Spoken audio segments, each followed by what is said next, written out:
रेगिस्तान की सुनसान रेत पर एक पुराना कच्चा घर खड़ा था। उस घर में एक बूढ़ा आदमी सलीम बख्श अपनी तन्हाई के साथ जी रहा था। एक रात तेज हवा चल रही थी और आसमान में बादल गरज रहे थे। तभी दरवाजे पर किसी ने धीरे से दस्तक दी। पहले तो सलीम ने सोचा शायद हवा की आवाज है, लेकिन फिर दस्तक दोबारा हुई, इस बार जोर से। वह चौंक कर उठा और गुस्से में बोला, कौन है वहां? दरवाजा तोड़ना है क्या? दरवाजा खोलते ही वह ठिठक गया। सामने एक जवान लड़की खड़ी थी, बारिश में भीगी, कपड़े रेत से सने, चेहरे पर डर और आंखों में दर्द। उसने कांपती आवाज में कहा, कृपया मुझे अंदर आने दो, बस एक रात के लिए। सलीम कुछ पल चुप रहा, फिर बोला, इस वीराने में तुम अकेली क्या कर रही हो? लड़की ने आंसू भरी आंखों से कहा, अब मेरा कोई नहीं रहा।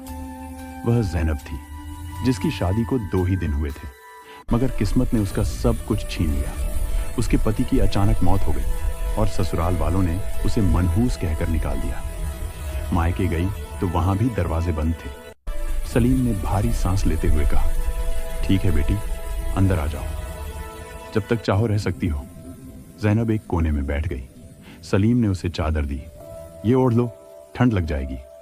अगले दिन ज़ैनब ने सलीम के लिए चाय बनाई। वह मुस्कुराकर बोली, थोड़ी कड़वी है पर सच्चे दिल से बनाई है। सलीम ने पहली बार बरसों बाद मुस्कुराया।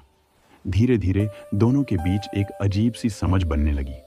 ज़ैनब घर संभालने लगी, खाना पकाती, सफाई करती और सलीम उसे बेटी की तरह देखता।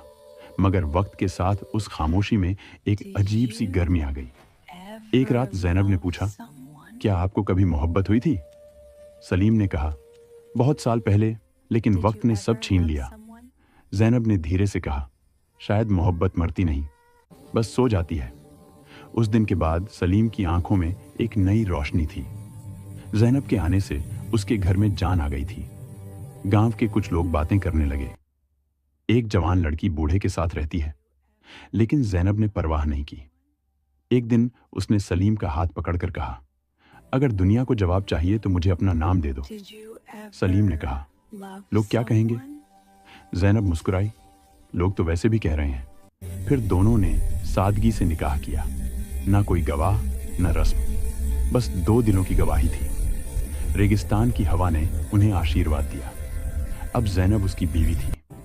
वह सलीम की देखभाल करती, उसके कपड़े धोती और रात को तारों की तरफ देखकर बातें करती। अगर वक्त ठहर जाए तो कैसा हो? सलीम मुस्कुराता, वक्त नहीं रुकता, पर कुछ लम्हे दिल में हमेशा जिंदा रहते हैं। वक्त गुजरा, सलीम बूढ़ा होता गया, बीमार भी। ज़ैनब ने रात दिन उसकी सेवा की, माथा पोंछा, दुआएं मांगी। एक दिन सलीम ने कमजोर आवाज में कहा, ज़ैनब, अगर मैं चला गया तो तुम क्या करोगी?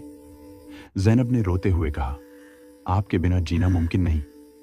सलीम मुस्कुराया, मोहब्बत में जुदाई भी होती है बेटी।